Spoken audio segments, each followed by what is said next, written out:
दोस्तों, Indian government ने गुटखा, cigarette और अल्कोहल जैसे प्रोडक्ट्स के ऐड को 2003 में ही बैन कर दिया था। लेकिन जरा इस वीडियो को देखिए। गुटखा खा रहे हो, मर जाओगे तो? शाहरुख खान मरबे नहीं किया तो हम कैसे मर जाएंगे? शाहरुख खान कैसे मरेगा? वो भी गुटखा खाता है था। शाहरुख खान गुटखा खाता है? हाँ। कौन बोला है तुमको? प्रचार में देखे हैं। अच्छा, प्रचार में देखे। इस वीडियो में शाहरुख खान से इंस्पायर होकर एक 10 साल का लड़का भी अब गुटखा खाता है। लेकिन अगर मैं आपसे कहूं कि शाहरुख खान ने आज तक कभी भी गुटखे का ऐड किया ही नहीं है, तो क्या आप बिलीव करेंगे? शायद नहीं, क्योंकि आपके माइंड में सबसे पहले यह एडवर्टीजमेंट आएगा। विमल बोलो जुबां केसरी। लेकिन आपने शायद ये नोटिस नहीं किया होगा कि यह गुटखे का ऐड नहीं, बल्कि केसर युक्त इलायची का प्रमोशन है। असल में इसे ही सरोगेट एड्स कहते हैं, जिनके जरिए कंपनीज धड़ल्ले से उन प्रोडक्ट्स का प्रमोशन कर रही हैं जिन पर गवर्नमेंट ने बैन लगाया हुआ है। शाहरुख खान, अजय देवगन, अमिताभ बच्चन और अक्षय कुमार जैसे बड़े बड़े सेलिब्रिटीज पान मसाला और गुटखे जैसे हार्मफुल प्रोडक्ट का इनडायरेक्टली ऐड करने के बाद भी खुद को दोषी नहीं मानते। हाँ, कुछ सेलिब्रिटीज ऐसे भी हैं जो कि सिचुएशन की सीरियसनेस को समझते हैं और करोड़ों का लालच देने के बावजूद इस तरह के एड्स को प्रमोट नहीं करते, जिनके बारे में भी हम आगे वीडियो में बात करेंगे। लेकिन क्या गवर्नमेंट को इन ब्रांड्स की चालाकियों के बारे में नहीं पता? और अगर पता है भी तो क्यों इन पर कोई सख्त कदम नहीं उठाए जाते? आज के इस वीडियो में हम सब कुछ बहुत डिटेल में जानने वाले हैं। दोस्तों, टाइगर श्रॉफ और महेश बाबू ने इस कॉमर्शियल में बताया है कि अगर आपको कामयाबी की पहचान दिखानी है तो फिर बिना पान मसाला के तो ये पॉसिबल ही नहीं है। पान बहार पहचान कामयाबी की।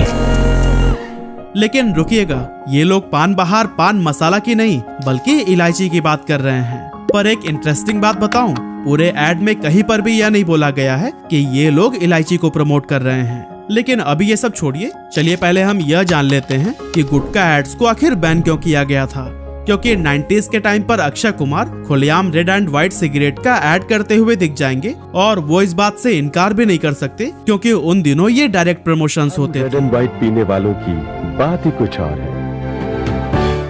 लेकिन साल 2000 के शुरुआत में हमारे हेल्थ मिनिस्टर ने देखा कि इंडिया में हर साल लाखों लोग कैंसर से मर रहे हैं और इनमें भी ओरल कैंसर से मरने वालों की संख्या काफी ज्यादा है। इसीलिए हेल्थ मिनिस्टर ने फैसला किया कि वो गुटखा, सिगरेट और शराब जैसे प्रोडक्ट्स के एडवर्टीजमेंट को पूरी तरह से बैन कर देंगे। जब ये दिखेंगे ही नहीं तो बिकेंगे कैसे? यही सोचकर 2003 में एक्ट नंबर 34 के तहत इस रूल को पास कर दिया गया था। पर यहाँ पर सरकार का प्रेडिक्शन पूरी तरह से गलत साबित हुआ, क्योंकि इसके 7 साल बाद 2010 में जब ग्लोबल अडल्ट टोबैको सर्वे हुआ तो सामने आया कि 6.5 करोड़ से भी ज्यादा लोग गुटखा चबाते हैं। और आज के टाइम पर तो हाल इतना बुरा है कि पूरे दुनिया में गुटखा का सबसे ज्यादा कंजप्शन हमारे भारत में ही किया जाता है। और यही वजह है कि हर साल 9,30,000 कैंसर डेथ्स में से सिगरेट, गुटखा और शराब का भी बहुत बड़ा रोल है। पर सवाल यह है कि इन प्रोडक्ट्स के ऐड पर अगर पाबंदी लगी हुई है तो फिर टीवी और इंटरनेट पर हमें जो दिन रात पहचान कामयाबी की और बोलो जुबा केसरी जैसे एडवर्टीजमेंट्स नजर आते हैं, ये सब क्या हैं? असल में इन्हें ही सरोगेट एड्स कहा जाता है। सरोगेट का हिंदी मतलब है किसी दूसरे के जगह पर काम करने के लिए अपॉइंट किया गया। एक्चुअली कंपनीज मेन प्रोडक्ट जिसका लीगली ऐड करना पॉसिबल नहीं है, उसी के पैकेजिंग, कलर और डिजाइन से मिलता जुलता एक नया प्रोडक्ट डिजाइन करती है और टैगलाइन भी सेम वैसे ही देती है जैसे कि मेन प्रोडक्ट की होती है। एग्जाम्पल के लिए इंपीरियल ब्लू ये शराब का एक बहुत बड़ा ब्रांड है जिसे पीने के शौकीन बहुत अच्छे से जानते हैं। और अगर आप नहीं भी पीते हैं लेकिन टीवी देखते हैं तो मैं दावे के साथ कह सकता हूँ कि इस नाम से आप भी अनजान नहीं होंगे, क्योंकि इंपीरियल ब्लू का ऐड टीवी पर बहुत ज्यादा देखने को मिलता है। अब कई लोगों को तो ये समझ नहीं आता कि ये किस चीज का ऐड है, क्योंकि स्क्रीन पर कोई प्रोडक्ट दिखाया ही नहीं जाता, बस बड़े बड़े वर्ड्स में ब्रांड नेम लिखा रहता है और नीचे अगर आप बहुत ध्यान से देखेंगे तो फिर वहाँ आपको लिखा नजर आएगा म्यूजिक सीडी। यानी कि इंपीरियल ब्लू म्यूजिक सीडी बेच रहा है ना? बिल्कुल भी नहीं, क्योंकि सर्च करने पर यह प्रोडक्ट हमेशा ही अनअवेलेबल होता है। एक्चुअली असलियत ये है कि ये कंपनी म्यूजिक सीडी की आड़ में अपना ब्रांड नेम आपके दिमाग में फिट कर रही है, ताकि जब शराब के आप 2-3 ऑप्शंस देखें तो फिर इंपीरियल ब्लू आपको जाना पहचाना लगे और आप उसे ही सेलेक्ट करें। सेम ऐसे ही रणवीर सिंह और अमिताभ बच्चन का कमला पसंद वाला ऐड ले लीजिए। इसमें ब्रांड नेम को लेकर बहुत हाइप क्रिएट किया गया है, लेकिन एक बार भी ये नहीं बताया गया है कि प्रोडक्ट क्या है। हाँ, नीचे अगर आप बहुत ध्यान से पढ़ेंगे तो फिर नजर आएगा सिल्वर कोटेड इलायची। लेकिन ये शब्द ऐड में बोला क्यों नहीं गया? क्योंकि इन्हें इलायची नहीं बल्कि अपना गुटखा बेचना था और कंफ्यूजन में लोग समझ बैठते हैं कि ये सेलिब्रिटीज गुटखा खा रहे हैं।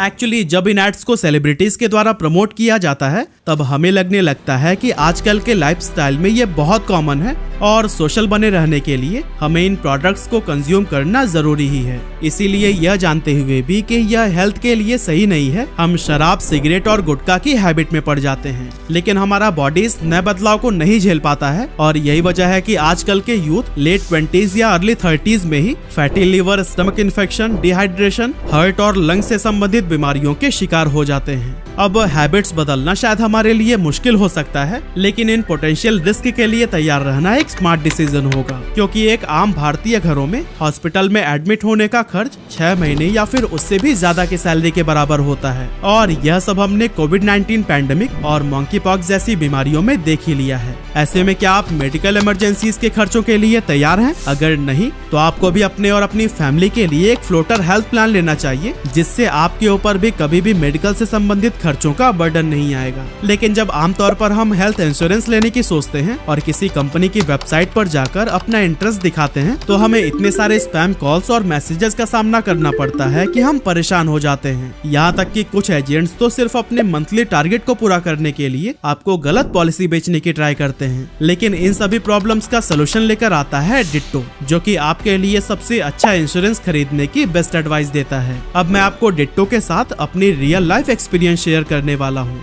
एक्चुअली मुझे भी एक हेल्थ इंश्योरेंस लेना था, लेकिन हर कंपनी के एजेंट्स अपनी अपनी कंपनी के अवेलेबल प्लान्स को सबसे अच्छा बताकर अपनी पॉलिसी को बेचने की ट्राई कर रहे थे। और इसी कंफ्यूजन के बीच मुझे डिट्टो के बारे में पता चला। इनके वेबसाइट पर जाकर मैंने फ्री कंसल्टेशन बुक किया और यहाँ पर इनके कंसल्टेंट ने मुझे इतने ऑनेस्ट वे में बेस्ट प्लान चूज करने में मदद की कि मुझे यकीन ही नहीं हुआ कि इतने जेन्युइन तरीके से भी हमारी कोई हेल्प कर सकता है। Claim settlement ratio, volume of complaints और अमाउंट सेटलमेंट रेशियो सब कुछ प्रॉपर चेक करके डिट्टो की तरफ से बेस्ट एडवाइस दी गई। और हाँ, डिट्टो आपके डॉक्यूमेंटेशन और क्लेम सेटलमेंट्स में भी पूरी मदद करेगा। तो अगर आप भी अनवांटेड कॉल से बचकर अपने इंश्योरेंस के लिए स्पैम फ्री प्लेटफॉर्म की तलाश कर रहे हैं तो फिर डिट्टो के साथ अभी कॉल या चैट शेड्यूल करें, लिंक डिस्क्रिप्शन में मिल जाएगा। फिलहाल हम अपनी टॉपिक पर वापस आते हैं। अब दोस्तों, अगस्त 2019 में एक बहुत बड़ा स्कैम इन पान मसाला और गुटखा कंपनीज की तरफ से देखने को मिला। लेकिन इस पूरे मामले को समझने से पहले हमें ये जानना होगा कि आखिर गुटखा और पान मसाला में अंतर क्या है। असल में दोस्तों, पान मसाला के अंदर वही सारे इंग्रेडिएंट्स होते हैं जो कि नॉर्मल पत्ते वाले पान में डाले जाते हैं। बस फर्क इतना है कि इसे सुखाकर इसका एक मिक्सचर तैयार किया जाता है, जिसमें सुपारी, मसाले, कलर और फ्रेग्रेंस शामिल होते हैं। इसे food safety and standards authority of India के तहत एक फूड प्रोडक्ट माना जाता है, इसीलिए इसके ऐड और बिक्री पर किसी भी तरह का प्रतिबंध नहीं लगाया गया है। लेकिन इसके साथ में सेहत के लिए वार्निंग देना जरूरी है, क्योंकि इसमें सुपारी होती है जो कि मुंह के कैंसर का कारण बन सकती है। दूसरी ओर अगर पान मसाला में तंबाकू मिला दिया जाए तो वो गुटखा बन जाता है। और आपको जानकर हैरानी होगी कि तंबाकू में 7000 से भी ज्यादा केमिकल्स मौजूद होते हैं और इन केमिकल्स में से लगभग 98 ऐसे हैं जो कि कैंसर पैदा कर सकते हैं, जिनमें nicotine, tar, carbon monoxide, ammonia, benzene, hydrogen cyanide और लीड जैसे खतरनाक केमिकल शामिल हैं। वैसे अगर आपको गुटखा इंडस्ट्री का पूरा सच जानना है ना, तो फिर इनसे मिलिए। यह है देश के जाने माने गुटखा मैन्युफैक्चरर विजय तिवारी जी, जिन्हें साल 2011 में ओरल कैंसर हो गया था। इस बीमारी की चपेट में आने के बाद से इन्होंने पूरी गुटखा इंडस्ट्री को ही एक्सपोज करके रख दिया था। विजय जी बताते हैं कि इसका सेवन ज्यादातर गरीब मजदूर किया करते हैं, इसीलिए अगर गुटखा बनाने वाली कंपनीज क्वालिटी इंप्रूव करने के लिए प्राइस को बढ़ाते हैं तो फिर सेल्स पर बहुत बुरा असर पड़ता है। और सेल्स पर फर्क ना पड़े इसके लिए गुटखा व्यापारी असली इंग्रेडिएंट्स की जगह केमिकल्स का इस्तेमाल करने लगते हैं, जैसे कि पान मसाला में यूज होने वाले कत्था की जगह ये मैग्नीशियम कार्बोनेट और गैम्बियर का यूज करते हैं, ताकि वैसा ही स्वाद दिया जा सके। इसके अलावा इसमें फ्लेवर के लिए और भी कई तरह के केमिकल्स का यूज किया जाता है, और वो भी ऐसे ऐसे केमिकल्स जिन्हें खाया नहीं जा सकता। लेकिन ये कंपनीज इन्हें सस्ते में चाइना से खरीद के गुटखा बना रही हैं। तभी तो केसर जो 3 लाख रुपए किलो मिलती है, उसका पान मसाला ये सिर्फ 1 से 1.5 रुपए में ही बेच रहे हैं।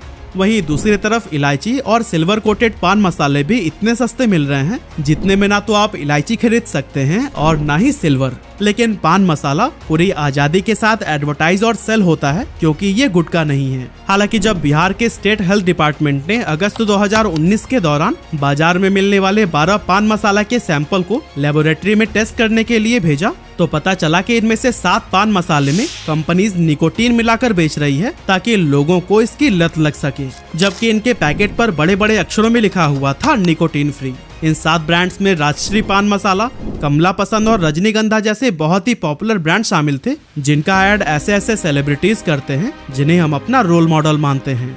इस टेस्टिंग के बाद से बिहार सरकार ने उन 12 के 12 ब्रांड्स को ही अपने राज्य में बैन कर दिया था। अब आप सोच रहे होंगे कि निकोटीन तो सिर्फ 7 में मिला था ना, तो फिर इन 12 ब्रांड्स को बैन क्यों किया गया?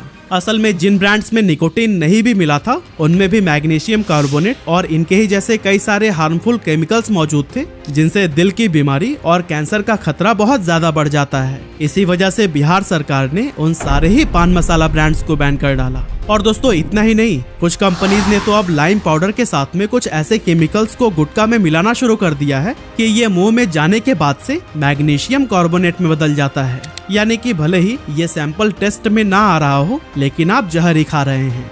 अब सवाल उठता है कि वो सेलिब्रिटीज जो पान मसाला या इलायची का ऐड करते हैं क्या वो खुद भी कभी इसे टेस्ट करते हैं? बिल्कुल नहीं, क्योंकि उन्हें अपनी सेहत के साथ खिलवाड़ थोड़ी करना है। हाँ, इतना जरूर है कि यह हमारे मन में जिज्ञासा जगा देते हैं कि इसे एक बार खाकर जरूर देखना चाहिए, क्योंकि ज्यादातर लोगों को ऐसा लगता है कि हमारा हीरो खा रहा है तो वाकई में कोई अच्छी ही चीज होगी। और जब इन सो कॉल्ड स्टार से सवाल किया जाता है तो ये हाथ झाड़कर खड़े हो जाते हैं कि मैं गुटखा या तंबाकू का ऐड कभी नहीं करता, बल्कि मैंने जिसका ऐड किया है वो इलायची थी।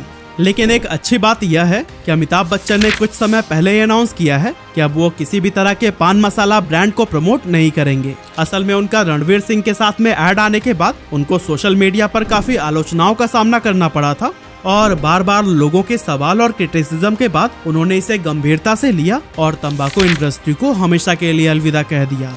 इसके अलावा दोस्तों कुछ ऐसे सेलिब्रिटीज भी हैं जिन्होंने कभी भी अल्कोहल या टोबैको जैसे प्रोडक्ट्स को एडवर्टाइज नहीं किया, जैसे कि इमरान हाशमी ने 2013 में एक शराब कंपनी के 4 करोड़ रुपए का ऑफर ठुकरा दिया था, क्योंकि उनका कहना था कि उनके ज्यादातर फैन 18 से 25 साल के हैं और ऐसे में उन्हें ये गलत रास्ते पर नहीं ले जाना चाहते।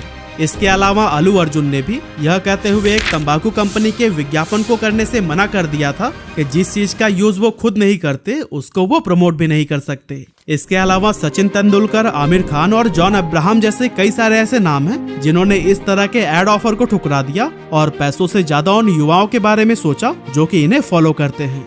अब सबसे बड़ा सवाल तो ये उठता है कि जब सरोगेट ऐड इतने ही मिसलीडिंग है तो फिर सरकार इन पर रोक क्यों नहीं लगा देती? किस्सा ही खत्म हो जाएगा। असल में दोस्तों इन्हें रोकने के लिए ASCI यानी कि the advertising standards council of India ने सरोगेट एड्स को लेकर ऑलरेडी कई सारे नियम बनाए हुए हैं, जैसे कि कंपनीज सिर्फ उन्हीं प्रोडक्ट का ही एडवर्टीजमेंट कर सकती हैं जो कि एक्चुअल में एग्जिस्ट करता हो। एग्जाम्पल के लिए मान लीजिए कोई कंपनी सिल्वर कोटेड इलायची का ऐड चला रही है लेकिन मार्केट में ऐसा कोई प्रोडक्ट ही नहीं है, तो ऐसे में वो कंपनी इस प्रोडक्ट का ऐड नहीं कर पाएगी। इसके लिए एक जेन्युइन प्रोडक्ट होना जरूरी है। साथ ही कंपनी को शो करना होगा कि सिर्फ इस प्रोडक्ट के लिए ही उन्होंने फैक्ट्री सेटअप या फिर मशीनरी जैसी चीजों में कम से कम 10 करोड़ रुपए इन्वेस्ट किए हुए हैं, या फिर इस प्रोडक्ट का टर्नओवर होना चाहिए 20 लाख रुपए पर मंथ का। अब गुटखा इंडस्ट्रीज में बहुत बड़ी बड़ी कंपनीज हैं जिनका टर्नओवर करोड़ों में है। ऐसे में उनके लिए किसी एक प्रोडक्ट पर 20 लाख रुपए पर मंथ शो करना कोई बहुत बड़ी बात नहीं है। खैर, इस रेगुलेशन में एक और भी चीज थी कि सरोगेट एड्स किसी भी बैन प्रोडक्ट की तरफ इशारा नहीं कर सकता। लेकिन अगर आप शाहरुख खान के रॉयल स्टेक का ऐड देखेंगे तो वो कहते हैं स्मॉल मिलाते जाओ लार्ज बनाते जाओ। स्मॉल मिलाते जाओ लार्ज बनाते जाओ। Seagram's royal Stag mega music, it's your life, make it large. अब बहुत से लोगों को पता है कि रॉयल स्टेग एक शराब बेचने वाला ब्रांड है। ऐसे में ये ऐड सीधे उसी तरफ हिंट कर रहा था, ना कि म्यूजिक सीडी की तरफ। हैरानी की बात यह है कि इस तरह के कई सारे एड्स को ASCI ने खुद ही पकड़ लिया था, लेकिन बैन करने की जगह उनकी तरफ से कंपनी को कहा गया कि वो थोड़े से मॉडिफिकेशन के साथ इसे वापस से रन कर सकते हैं। ऐसे में जब इन अथॉरिटीज की तरफ से ही कोई बड़ा स्टेप नहीं लिया जाएगा तो ऐसे में सरोगेट एड्स की आड़ में ये कंपनीज लोगों को तो कैंसर खिलाती ही रहेगी। ऐसे में ये सवाल भी मन में आता है कि सरकार इन पर स्ट्रिक्ट एक्शन क्यों नहीं लेती। अब बहुत से लोगों का आंसर होगा टैक्स के लिए, क्योंकि इस इंडस्ट्री से सरकार का भी भारी टैक्स कलेक्शन जो होता है। लेकिन सच्चाई ये है कि टोबैको गवर्नमेंट के लिए बहुत घाटे का बिजनेस है, क्योंकि 2017 में इंडिया को टोबैको यूज और सेकेंड हैंड स्मोक के एक्सपोजर से होने वाले हेल्थ इश्यूज को ठीक करने के लिए 2340 बिलियन रुपए खर्च करने पड़े थे, जो कि देश की जीडीपी का 1.4% है। वहीं गवर्नमेंट को हर साल टोबैको इंडस्ट्री से 537 बिलियन रुपए का एवरेज टैक्स रेवेन्यू मिलता है। मतलब कि जो पैसा गवर्नमेंट को टोबैको इंडस्ट्री से टैक्स के रूप में मिलता है वो उन खर्चों से काफी कम है जो कि टोबैको से होने वाली प्रॉब्लम्स पर खर्च होते हैं। तो फिर सरकार इन्हें बैन क्यों नहीं कर देती? असल में दोस्तों इसके पीछे कई सारे रीजंस हो सकते हैं। फॉर एग्जाम्पल, अगर हम टोबैको में कोई पॉजिटिविटी देखें तो इसमें देश के 50 लाख से भी ज्यादा लोगों को रोजगार मिलता है, और अगर इसको बैन कर दिया गया तो फिर रातों रात लाखों लोग बेरोजगार हो जाएंगे। लेकिन मेरा अपना सुझाव है कि अगर इसे बैन नहीं किया जा सकता तो गवर्नमेंट को कम से कम कोई ऐसा कानून जरूर लेकर आना चाहिए कि सरोगेट एड्स की आड़ में ये कंपनीज लोगों की जिंदगी के साथ में ना खेल पाएं। क्योंकि एक डेटा के अकॉर्डिंग इंडिया में हर साल 10 लाख से भी ज्यादा एडल्ट्स की सिर्फ और सिर्फ टोबैको की वजह से ही मौत हो जाती है, जो कि ओवरऑल डेथ्स के 9.5% के बराबर है। इसीलिए अगर कंपनी बार बार सरोगेट एड्स के जरिए नियमों का उल्लंघन करती है तो फिर सरकार को चाहिए कि उनके खिलाफ सख्त लीगल एक्शन ले। जैसे कि अगर वो तंबाकू या अल्कोहल के लिए सरोगेट एड्स चलाती हैं तो फिर उस ब्रांड के किसी भी प्रोडक्ट का एडवर्टीजमेंट पूरी तरह से लाइफ टाइम के लिए बैन कर देना चाहिए। और दोस्तों अगर इसके अलावा भी आपके पास कोई सुझाव है तो हमें कमेंट में जरूर शेयर करिएगा। और हाँ, अगर आपने हेल्थ इंश्योरेंस में इन्वेस्ट करने का सोच लिया है और एक स्पैम फ्री प्लेटफॉर्म की तलाश में है तो फिर डिट्टो की टीम के साथ कॉल या चैट शेड्यूल करना ना भूलिएगा। लिंक डिस्क्रिप्शन में मिल जाएगा।